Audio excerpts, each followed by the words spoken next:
Alright, so we're going to do another test. I'll put one, oh man, I might not be able to. Maybe that'll work. It's not connected to anything. I'm going to have to put the coil wire back in and test it on the end of the coil wire on the distributor. Oh no, it's pretty stuck on there. There we go. There. Alright. Oh, I need to get one of those wireless testers. It's Pocket Labs makes them.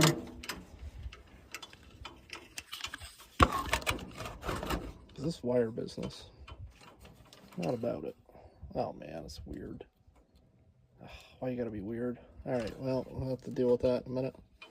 So, I'm gonna go down here. Press there.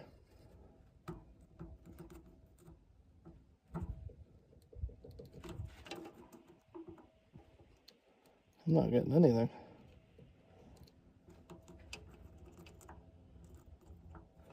Yeah, we're just ohming out.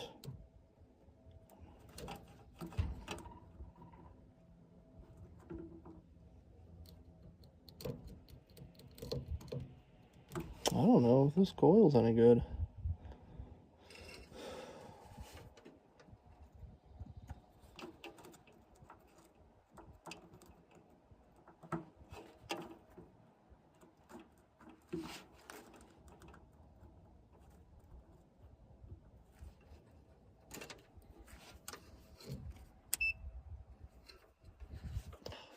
AC, come on. Alright, so let's test another ohm test here. We're going to test the, I think it's secondary versus... Alright, so it'll be our next attempt. I'm just going to use a little pry bar right there and then a dead blow. This fella. And I'm going to put that right about there. Felt like it did something. Go to this side. Oh, getting there. What's that? Oh, I think I got them both. I'll put it in the middle. Hey, look at that. So that's what you use. Use one of those, one of these. Unless your car's not as rusty and you can do it by hand. I could not. So, hold that down, put it down, and just pry it gently. Push down, there we go. Alright. So, I'm going to have to get fancy trying to take this out. Oh boy. Well, maybe I just leave it like that. I don't know yet. I don't know how to get this out.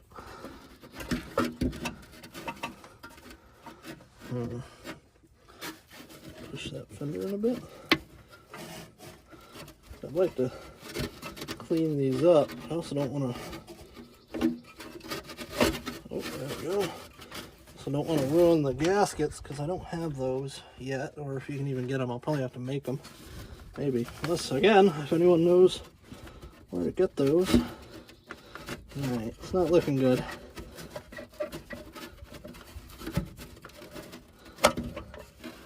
There we go.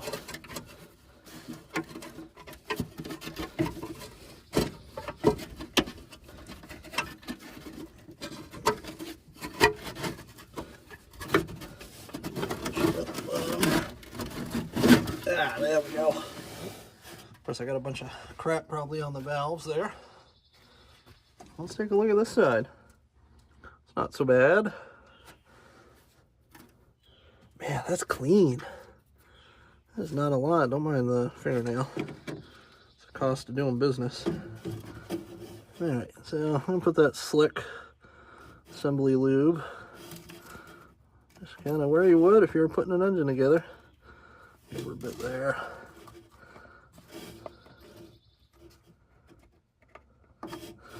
Come down here and can't really get that side, so I'm just going to do a little bit of this, a little bit of that, and then hopefully it works its way down little bit in there. I'm using a lot of this stuff, but I don't plan on putting an engine together anytime soon. There. All right, that should help it at least. Let's, I'm gonna turn it over by hand. You guys tell me if that moves. Actually, I can just look, I guess.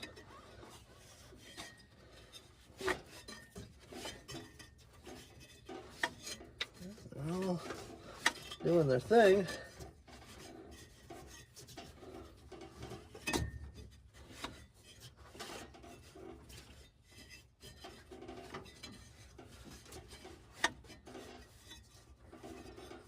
Looks fine to me. I mean, this side I had all the compression on, so I think everything was working just fine. The valve seemed to work on the other side as well that I was complaining about low compression on. So I'm guessing maybe the rings just have kind of shrunk or stuck to the pistons. They're not really making a good connection. A little bit of heat, turning over and keep oiling it. I keep a lot of, keep some oil in there and keep rotating the engine. Kind of go back and forth between a little bit of motor oil and then PB Blast or Croil. Keep adding some stuff. I might do ATF next because ATF's really good at kind of soaking in there, and these old engines tend to like that. Well, that should have been a full cycle, so I think we're all good there. Get you out of there. So,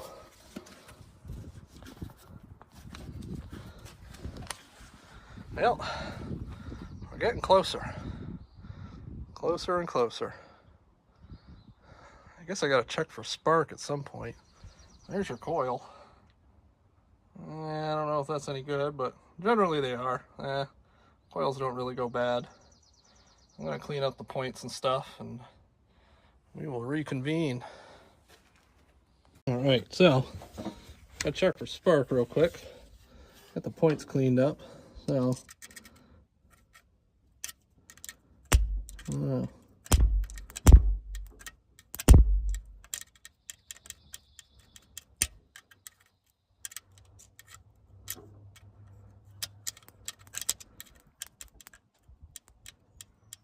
guys can hear it. I'm hearing.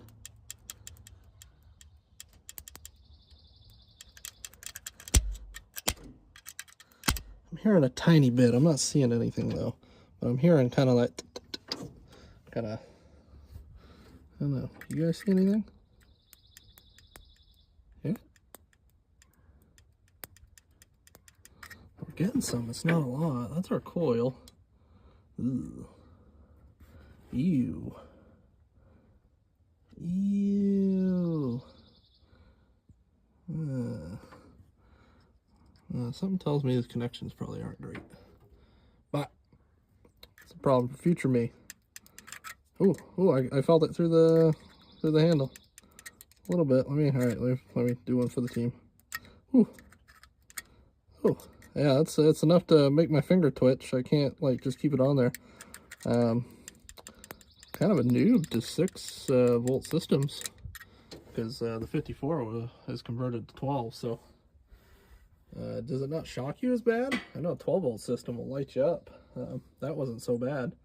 That felt like maybe like a chainsaw coil, not even that bad. So I guess we put a plug in to one of the wires, and oh, I've got testers. Yeah, let's check the tester. Lights up a little light bulb. Check that out. Check this thing out. Associated. Still making chargers. I had to rebuild this one. I'm going to repaint it, hopefully this summer. Same color. But my grandmother bought this in the 60s, and it's still kicking around. I rebuilt it for her. It sat for about 15 years. But I remember being a kid and using this thing to jump tractors and stuff like that. Boy, it's great. And it happens to be the only battery charger I have that does 6 volts as well. But boy, if you can find one of these and restore it, fantastic. You could not buy a better battery charger on the market. This one will actually act as a battery as well, so you have that kind of start feature. That thing's awesome. All right. So Excuse the mess too. It's been a busy winter. All right, we got one. One's gonna have to do. I wonder if it's the one that doesn't work. And instead of throwing it away, I keep putting it back in the drawer. So, put it back on narrow. I'm gonna take. Do it from the coil, right? No, I don't know. Let's do this. Let's just have fun with it. And I need one of those.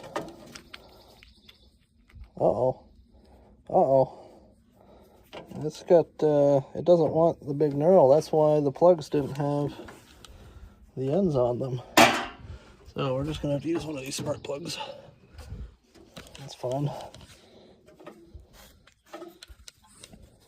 Look great if you guys could see. Yeah, see, they got the, all it is. Alright, well, geez, I wish I could see that and start it out here, but, well, maybe I can. Oh, we gotta put the distributor back on too. Boy, I'm all over the place today.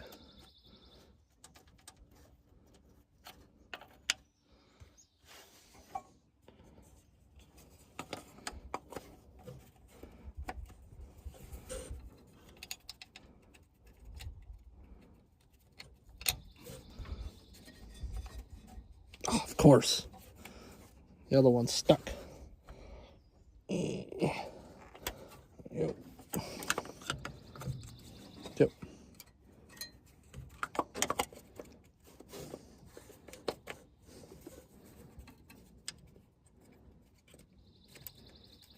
Come on, man. Yep. Oh no, don't fall on me. Oh no.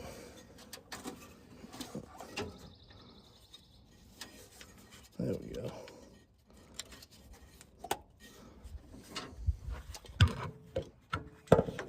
What a pain in the butt.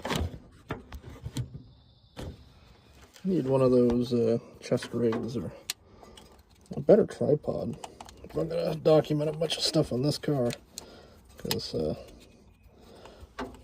this holding the phone business is for the birds. Guy I bought this car from has a cool little chest rig. That's really kind of what I need. This is terrible. Probably can't see anything. Alright, I'm gonna need two hands. Sorry. Ugh.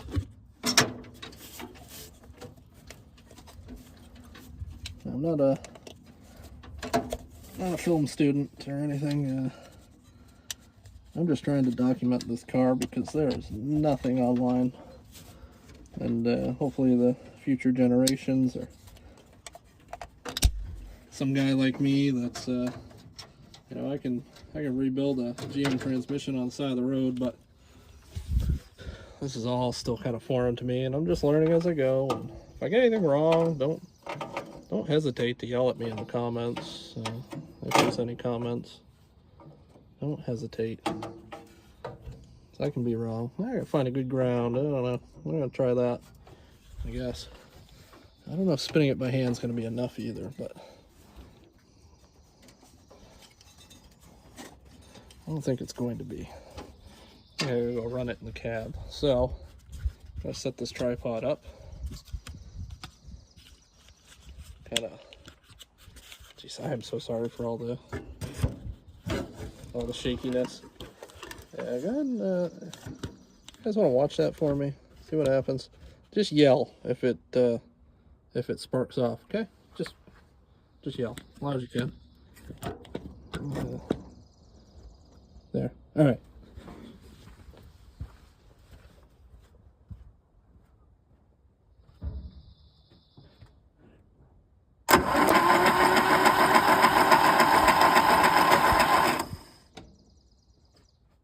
Anything? I didn't hear you guys yell, so I'm gonna assume there's nothing. Alright, I'll stitch the video in, but I have to go back and look because you guys didn't do your part. Whatever. Good thing I don't pay y'all. Alright, let's see Oh, she's tighter over here. I'll show you how I was putting these down. There's not a lot of room. Holy cow. That was a lot easier on the other side, which I have slathered.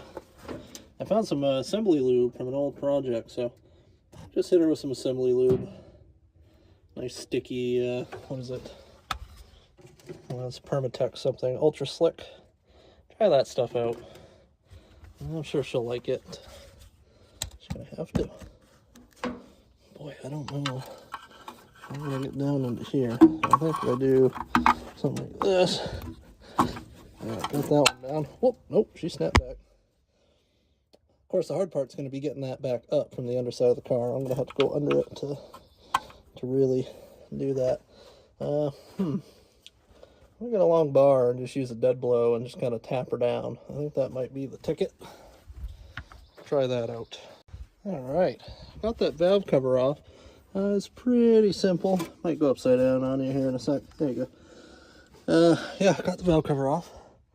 Sitting right there. It looks nice in there. It's not rotted. Nothing. It's decent. There's our valve train on the flat 4. So I just hinged this guy. Of course, it sits like that. Used a screwdriver to pop that nipple, that one, off its detents on this guy. See those little detents there in the middle? Pop those off. I think that's a breather. That little guy there. Oh well. I'll figure that out. I did order the manuals. Ordered 2 of them actually. They're both different, but they both said it was for a Goliath 1100. They both had pictures of flat 4 in them, so I got both of them. So there's our valve train. I think I got a valve on this one that's not closing all the way. So I have more compression on the other side, the other 2 cylinders, than I do over here, and that's just based off a finger test. It was still blowing my finger out, but it wasn't really popping. So we do have oil sitting down in here too, as evident in the valve cover. So with some oil, I've been cranking it over slowly. Look at that tool, 2 valve springs in there, an inner and an outer. It looks nice. It's not, this is kind of the vintage of non-detergent oil. So I can show you real quick. That footage is going to flip again. Hopefully it's not upside down now. I'll show you on a Y block. I've done a lot of cleaning to this engine. It's probably not actually a good representation. This is a 292 Y block Ford. But this thing was coated in gunk and grease and just non-detergent oil. You can still see how dirty it is. And I've cleaned the heck out of this thing. And yeah, that non-detergent oil, that was a killer back in the day. And that was, of course, a weak point of these Y blocks.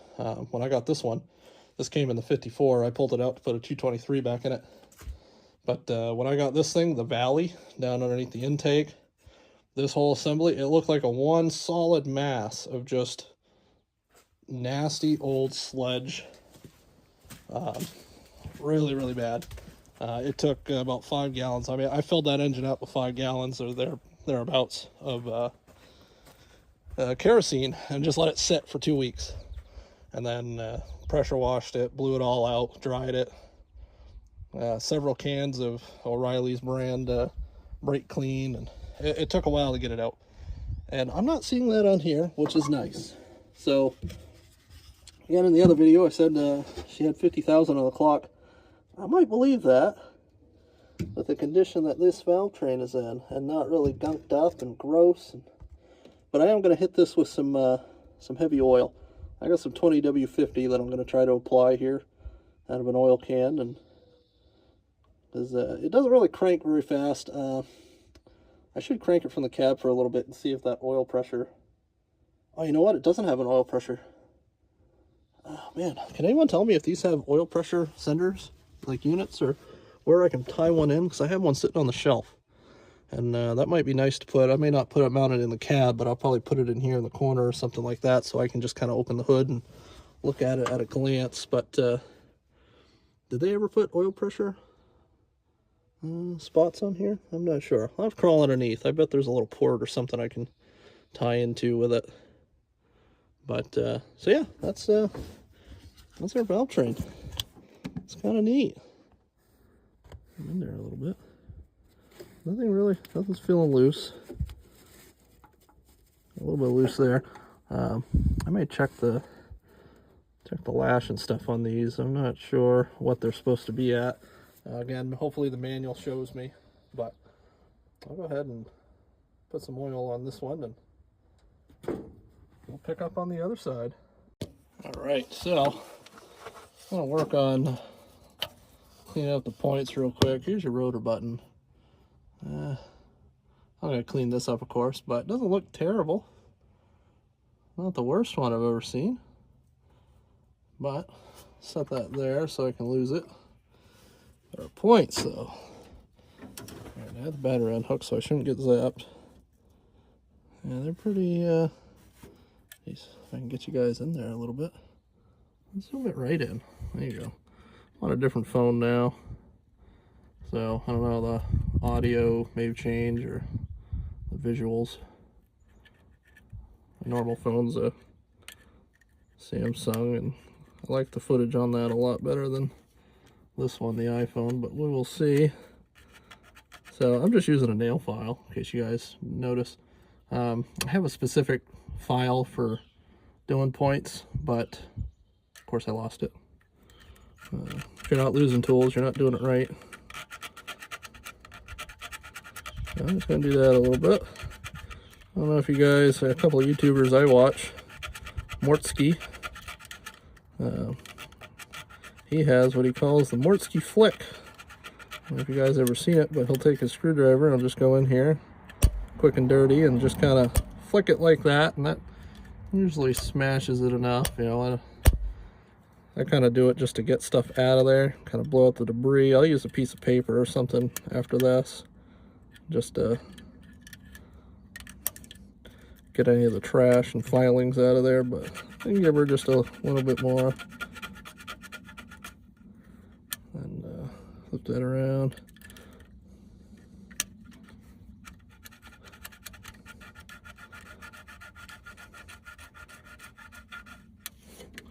Let's see what that looks like, huh?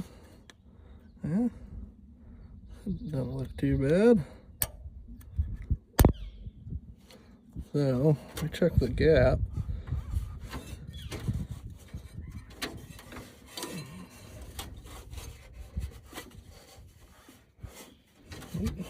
Just missed it.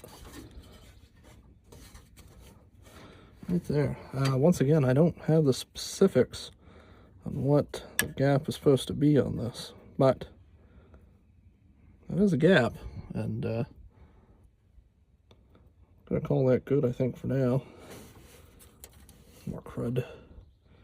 Let me get some paper. I'll kind of clean that up, dry it, because I did squirt a little oil in here just to get everything moving. It wasn't real dirty. I'm gonna wipe this out too. It doesn't need to have all this trash in here. It's kind of gross. All right.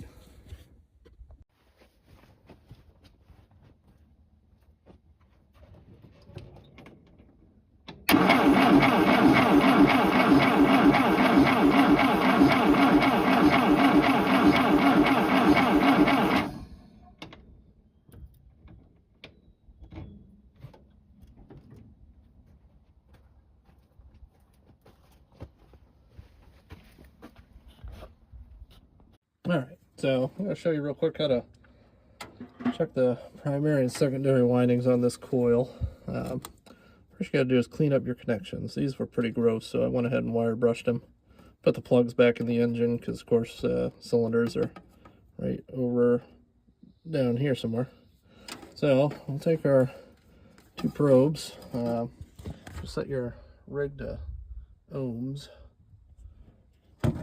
Doesn't take much. Even if you don't have one, you can go to Harbor Freight or Amazon, buy a $5-6 one, and it'll do just fine. I mean, I wouldn't build your house with it, but good enough for this stuff. So what we're looking for on the ohm meter is that sound. That's the good sound. You got a good connection. And for like 1.8. Boy, it's all over the place. Let me Let me improve my connections here. There. Ooh. Come on. Oof. Well, that's...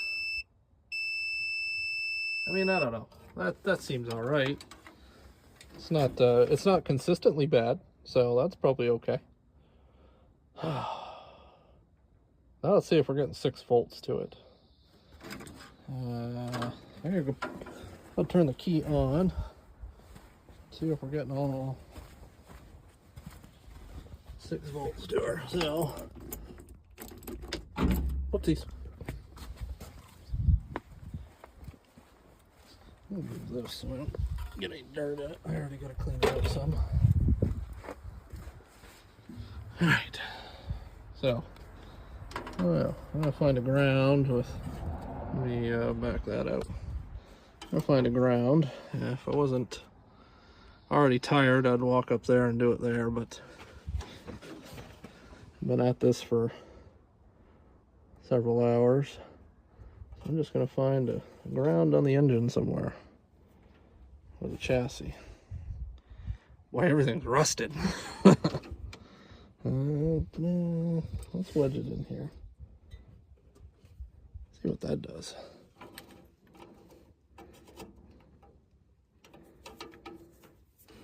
Alright, where'd it go? Right down there. Alright, so now of course my ground moved. Oopsies. Wedge it in there, kind of in the generator / water pump area. Trying to. Not currently working. Yeah, that's something. So I'll switch that back to volts. This thing's terrible. It always goes to auto, which is a real pain in my butt. So come down here and just kind of touch stuff. I don't know which one of these